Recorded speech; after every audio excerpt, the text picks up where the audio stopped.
Hey there, welcome back to my YouTube channel. Today's topic of discussion are 10 most important quotes for you to become successful and motivated in life. Guys, if you already haven't, be sure to hit the like and subscribe button because in this video, I'll be giving you my personal 10 favorite quotes that have helped me in my journey to become successful, and I hope you can do the same. Guys, doesn't matter if you want a quick boost of motivation or if you want to learn crucial life lessons that can greatly catalyze your journey towards success, this video is for you. So hit the bell icon, write any comments, any suggestions, any queries you may have in the comment section. I'll be sure to respond to all of them. So without further ado, let's get into it. So my first quote is "Nothing that is so by Festi from the play 12th Night." And personally, this is my favorite quote out of them all, simply because it teaches you a very fundamental life lesson that you cannot learn in any book or in any story per se, but it's very important for you to understand how the world works. And it is that people generally don't want the best for you. People generally will deceive you, will lie to you to get what they want in life. Alright? And the fundamental meaning of this quote is जो दिखता है वो होता नहीं and जो होता है वो दिखता नहीं, a very popular saying in Hindi, which basically means what you can see is not what it is, but what it is you probably cannot see. Alright, let me give you a little bit of context about the play and where this comes from.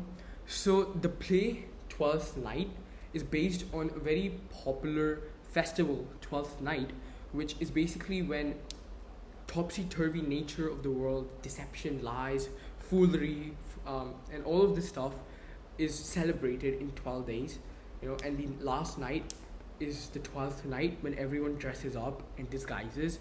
The play is full of the core beliefs of this festival, right? The play is held at Illyria, which is a fictional, magical, fantasy, illusionful world of Shakespeare, where everything is deceptive. The appearance of the characters, the main character Viola disguises herself as her supposedly dead brother, right? The love is portrayed as such a drug of deception. Love and music, they're represented as true escapes from the real world of ours into the magical world of Illyria, right? Because Festi, the clown who says this word, the quote, "Nothing that is so," is the only character who isn't truly in love. Alright, every other character in the play is in love, and every other character in the play is engulfed by this deceptive nature of Illyria, the magical world. Alright, and even death is also represented as deceptive, because the main character Viola's brother supposedly died, but at the end of the play he comes back. It's basically a very magical, dream-like world. It's like every character is dreaming, but not really alive in our real world. Except for Festi, the clown who says these words. It shows how one character who knows how the game works can control how everyone else inside the game plays, right? It's like Festi the clown is the one playing chess, and all of these characters in the play are just chess pieces being moved, right? So you also need to understand as a person that the world is coming to get you, it's coming to deceive you, alright? No one really wants the best for you. Do you really think that best friend of yours who you've known since childhood is really your best friend? If someone came tomorrow and offered him $1 million, $10 million, would he deceive you? Would he betray you? Because if he would, then he isn't really your best friend, is he? And I'll tell you, 99.9% of the people will accept $10 million to betray his friend. So you, as a person, someone who is aware about the functionings of the world, needs to set aside their emotions, needs to set aside their, I'd say, beliefs as to how the world should work, and accept the fact how the world will work, right? And yeah, moving on to the next quote. My second quote is "The rabbit runs faster than the fox because the rabbit is running for his life while the fox is only running for his dinner," by Richard Dawkins.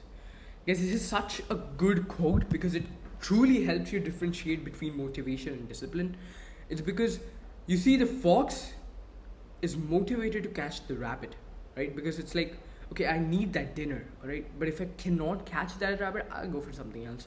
Or maybe I can even starve, right? But the rabbit, it's like disciplined because it knows if it stops running now, it's gonna die.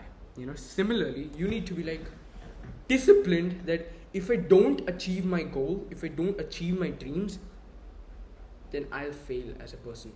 But if you are motivated, you'll be okay, I'll do it, and like you'll be motivated for 2 weeks, and then you'll go flat because you're not disciplined. You won't fail if you don't achieve that goal, right?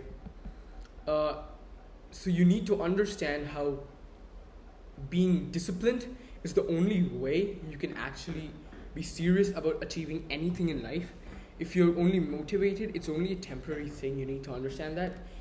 All the billionaires sitting up there with their yachts and their multi-billion-dollar companies, they are motivated to do that. They don't have a constant flow of motivation. No one does. All right. Anyone who's successful, they only have been there through discipline. All right. A fighter is only well trained because he's disciplinedly trained every day for several hours. He isn't motivated to fight every day throughout his life, right? Similarly, if you want to get jacked, you can't be motivated to go to the gym for like a week, maybe two, maybe a month, and then be like, okay, I'm no more motivated. I want to eat chips. I want to sleep all day and relax. Because then you lose your flow. The rabbit will stop and the rabbit will die, all right? You need to be disciplined. You lose all your muscles if you quit. You need to be disciplined. You need to go to the gym every day. You need to eat healthy. You need to sleep right if you want those gains. All right. My third code follows the ideologies of the second code, and it is the temporary satisfaction of quitting is overweighed by the eternal suffering of being nobody. And it's so well said, right? It's basically, if you quit today, no one is ever going to remember you. No one is ever going to recognize you or value your life. All right. All of your ancestors have given their hard work, have fought wars, survived in the harshest of conditions just so that you were born. And now today you are lazy enough to ignore their hard work, their fear, their courage, so that now today you live in the echelon of life you are in, and you're entitled enough to be lazy or be non-motivated and just quit the act you were supposed to do, all right, and become a nobody. Your ancestors, all of your ancestors didn't work this hard for you to be a nobody, for no one to remember or recognize your hard work if you haven't done it, all right? So you as a person need to understand that the rabbit from the second code, right? If the rabbit stopped, it would have died and no one would have ever remembered that rabbit. But if the rabbit escaped, the rabbit now has a story that it escaped death, right? And now people will actually recognize that story and recognize the rabbit, right? Similarly, you need to become somebody if you want that recognition, if you want people to remember you and your family and your lineage and their efforts, all right? You can't get there through laziness and by luck. My fourth quote is "Despise the free lunch" by Robert Greene. Such a simple, such a subtle, but such an important quote. What does Robert Greene mean here? Despise the free lunch. I think it's very obvious. There are hundreds and thousands of money-making gurus on internet, right? Who are telling you things you can do to become rich quick, get rich quick schemes and stuff. They're free. Or even the courses, you get for like $1,000, $100. Why will any person worth multi-million dollars give you the same knowledge he has gathered over his time through hard work and dedication and through doing the stuff you're just trying to skip by learning these get rich quick schemes? Why will that person sell you his multi-million dollar heritage that he's created for $1,000 or $100 or for free, right? You need to despise the free lunch, because these people, you need to understand the 1% of this world's population makes up for 96% of the wealth this world has. And if that doesn't tell you that the leaders who are at the top of the world, who are better than all of us, the 1%, the top 1%, they're trying to actively bring you down, then you don't live in this world, right? The tech gurus with the free advice are only trying to give you false hope, so that you're like, okay, I'll try this business, and then when it fails inevitably because you follow these false tech gurus advice, you'll be like, oh, I'm not built for this business, or I'm not built for entrepreneurship, and I should just quit. And then you quit, and then you'd never reach that top 1% of this world's echelons. All right.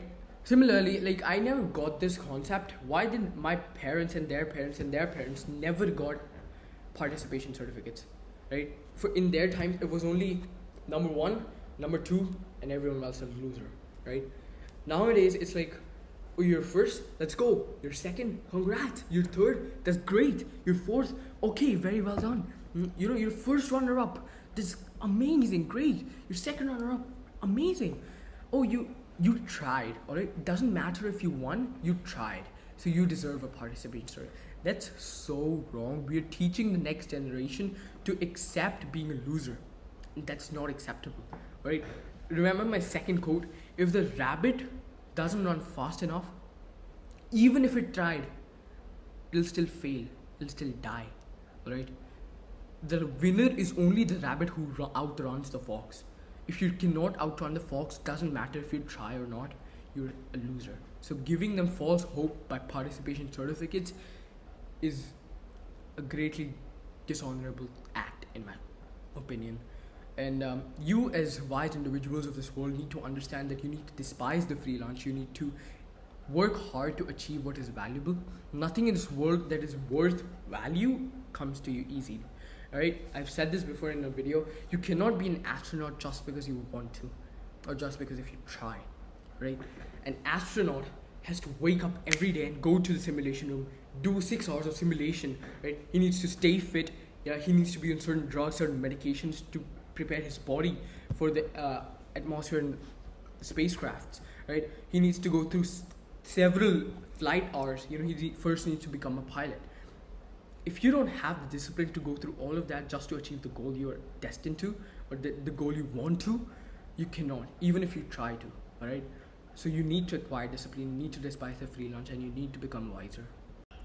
My fifth quote is, a true man is not measured by physical strength alone, but by his wisdom, his integrity, and how he treats the people around him, especially the ones he has power over. And this is something I wrote myself, all right? And it's also on my Instagram. So if I post a lot of my quotes on my Instagram, so if you aren't there, you need to follow that, right? And this is so true. When you think of a true masculine man, you think of a leader, right? You think he's strong, he's jacked, but at the same time, you think he's intelligent, he's wise, he understands morals and principles, he doesn't lie, he doesn't snake people, right? He treats others with respect and dignity, right? And that's truly what a real man should aspire to be. Not just strong and built like Hercules. There's much more to life than just that, right? I've talked about this in a previous video, how to be the perfect leader. If you haven't, it's honestly a golden video of mine. So go check it out. It has a lot of good content about how a leader behaves and how you can become a true leader as a man. Wisdom is something you acquire over time by going through life experiences, talking to different kinds of people and their life experiences, and understanding how the world actually functions, right? Integrity and modesty is something that comes through principles and morals, right? And it can only work if you are true to yourselves and to your beliefs. Right? This is where I'd say religion is very good, because it teaches people to follow a certain set of predefined morals and principles, and it has a very good detailed guide which a person who isn't probably not as intelligent enough to come up with himself can actually follow this pre-built guide and become an integrity-full person. All right, and treating with respect, it's very simple. You give and take. All right, respect is something you earn, not something you're deserving. Right, so a true man is respected, right? And you can only earn respect, and the only way to earn respect is to give respect. And if you cannot give respect, you will not be respected back. Right, so you need to respect people who are on the same level as you, who are above you, clearly. Right, you cannot disrespect your parents or your teachers or your elders, because they are at a higher echelon of respect than you. Right, so you need to respect them. You need to respect people who have worked as hard as you to become somewhat successful as you are. Right, you need to respect their hardships and efforts. You also need to respect the people who serve you, who are below you, so to say. All right, you go to a restaurant, you don't disrespect your waiter for no reason just because he's a waiter. So what? All right, he's still living his life, he's still putting in his hardships, his hard work, and he's happy being what he is at the moment, because he understands that hard work he puts in, he'll get back. Similarly, you need to understand that your respect you put in towards that waiter can greatly impact how the waiter treats you tomorrow, when you are signing the biggest business deal of your life in the same restaurant, when the same waiter is serving you. Right, an angry waiter can ruin your business deal.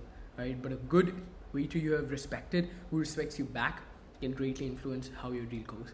Right, so it's very simple. It's like a very short roadmap towards becoming a true man, true masculine, perfect man. Right, so quote number 6 is also something that I've come up with, and it's beautiful. It's on the chessboard. It doesn't matter if you find the best move if you run out of time. It's funny how the rules of chess also apply to life, isn't it? It's very funny. Chess is the most apt and realistic game that this world has created. And it's true, right?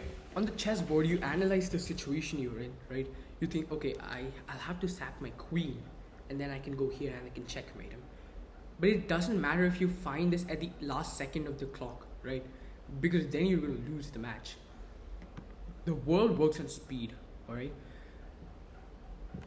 You know, there are a lot of people who reach the age of 70, 80, 90 and are multimillionaires.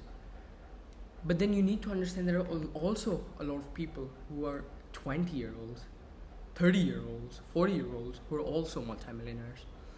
And then you understand that the world isn't designed to create multimillionaires at the age of 20, 30, 40. It's designed to give you that happiness at a very late age, when your life's basically towards the end, right? And you don't get to enjoy the riches as much. So you need to find the best move on the chessboard quickly. That's the game, right? Speed is how success works. If you want to enjoy your successes, you need to be quick, all right? I want to enjoy that checkmate, but if I'm not able to do it because I'm run out of time, that's sad, because I know I was going to mate him in the next move, but I couldn't because I ran out of time.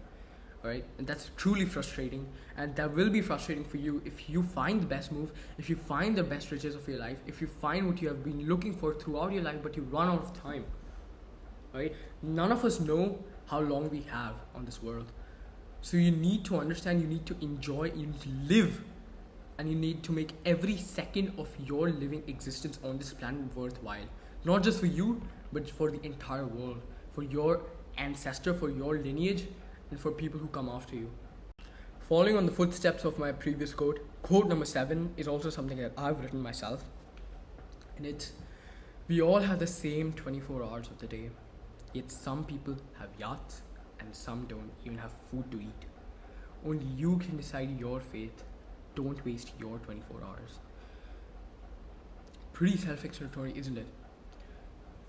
Elon Musk and you have the same 24 hours of the day, yet Elon Musk is the richest man on the earth and you are nobody, right? You need to understand that life does not favor anyone in particular. It's objective, it's factual. It only rewards the person who deserves it the most, all right? It won't reward you if you're the son of the vice principal or if you're the relative of the president or anything. It will only reward you if you deserve the reward, all right? if you don't put in the 23 hours of work from those 24 hours, you don't deserve the outcomes that comes from putting in the 23 hours of work in those 24 hours, right? There are people who are willing to put in that work, who are willing to put in that dedication, for them, for their family, for their loved ones, and they will any day of the week out compete you, right? So you need to understand that the world is give and take most of the time, right? The amount of hard work you put in, the amount of reward you'll get out of it, right? So don't waste your 24 hours. My eighth quote also comes from The Twelfth Night by Shakespeare, and they've also been spoken by Festy the Clown. If you haven't read the play, I highly recommend you to. It's my favorite Shakespearean play, and it's truly a great read. Alright, the quotes, I'll actually include two quotes to explain this. My first quote is, "Foolery, sir, does walk about the orb like the sun, it shines everywhere." And the second quote is, "I wear not motley in my brain." Now, what does I mean? What do I mean by this? The first quote says, foolery is something that is like the sun. It shines everywhere. Alright? Everyone is a fool to some extent. Alright? In this world, which is objective, right? Which is solely based on facts. Alright? People depend on their emotions, and people act like fools. That's the whole principle of the quote, right? And then second, the quote is, "I wear not motley in my brain," said by Festy the Clown. Motley here represents junk, alright? He doesn't fill his mind with junk. He isn't a fool. Even though he's a clown, he isn't a fool like everyone around him, alright? The king's a fool, right? His master's a fool, right? The maidens are a fool, but the clown, he is the wise one, right? Similarly, in life, everyone around you is a fool. Everyone around you is making dumb decisions, poor decisions, and you need to understand if you want to follow their footsteps, or if you want to not wear motley in your brain and act with utmost discipline and with utmost integrity and wisdom and intelligence, right? You need to understand if you want to put in the hard work and achieve what the people around you can never even dream of. It's your decision, and if you wish to wear motley in your brain and blind yourself to your deserving riches, then you are a fool that revolves the orb, I'd say. The ninth quote is by one of my favorite writers, Niccolo Machiavelli. He talks about dark psychology a lot, so I don't like to include a lot of his content on YouTube. But if you are interested in that kind of stuff, if you're interested in the actual workings of the world and dark psychology and stuff, you need to read the works of Niccolo Machiavelli. One of his quotes that I'll put in this video is, "The prince must be a lion, but he must also know how to play the fox." Alright, it's like the man needs to understand when to be a leader, when to be wise, when to be full of integrity, right? When to be very respectful. But the man also needs to understand when, in order to achieve his goals, he needs to twist and turn the knobs a little, You see, even though the world is objective, life is objective, and only rewards the people who deserve it, it will never reward someone who's gullible, someone who is too moral, I'd say, because the world isn't full of morals, right? The world is a very complex place, and you cannot expect everyone to follow the same morals you do, right? People are deceptive, people are liars, cheaters, and they will betray you some point of the time. So you need to understand, as a lion, when you need to put down that persona of a lion and actually adopt the persona of a fox to cross that particular bridge of your life, But then again, you need to understand the way Niccolo Machiavelli says this: the prince is a lion, right? The prince in 99% of his life is a lion, but then 1% when he needs to be a fox, he is a fox, and that's why he's the prince. Because if he wasn't all of this, he would have been overthrown easily. Alright, he's a lion, he's a leader, he dominates, he's the ruler, but he also knows when to trick. He also knows when to not be tricked and how to identify tricks, as he can play the persona of a fox. And so will you. The last quote is by Mr. Peter Drucker, and it's, the most important thing in communication is hearing what isn't said. And we don't understand that most of communication is non-verbal, right?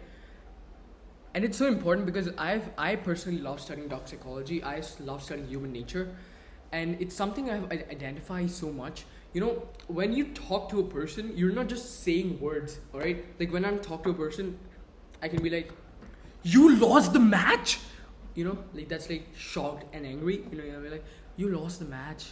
You know, it's like disappointed. You know, so you need to identify there's a shift in tone. Like I can be like, "You lost the match." You know, that's a shift in my body language. You know, I'm like expressive. I'm angry. I'm mad. I'm like flailing my arms around. You know. Then there's a shift in micro expressions. You know, these are quick, subtle expressions that can easily give off the true emotion that person is feeling. You know, it's like, let's say there's a person who wished the other person failed the exam, you know, and the person will be like, "Oh, it's okay, like everything's gonna be fine." But then there'll be this subtle micro expression that goes with it, a subtle smirk or a subtle chin expression that just gives off that this person is not truly what he's trying to convey himself to be, you know. So these things, which are non-verbal cues, are actually what can tell you what the other person is trying to convey to you. All right. So you need to understand the world is not just what you can see. Again, brings back to our first quote: "Nothing that is so is so." Right. It's not just what the person is talking about. It's also what they're not talking about. They need to take into account. With that, we come to an end of the video. I hope you will be able to use these 10 quotes to improve your life, to become successful and motivated. And most of these quotes I post on my Instagram. So if you already aren't following me on the Instagram, be sure to check that out in the description, right? Follow me on Instagram. You'll find great quotes. I also post my YouTube shorts on my Instagram, so you can go through my Instagram feeds as well. And yeah, if you have any doubts, any queries, any suggestions, please let me know in the comment section. Hit the like button, hit the subscribe button, and see you in the next video. Peace.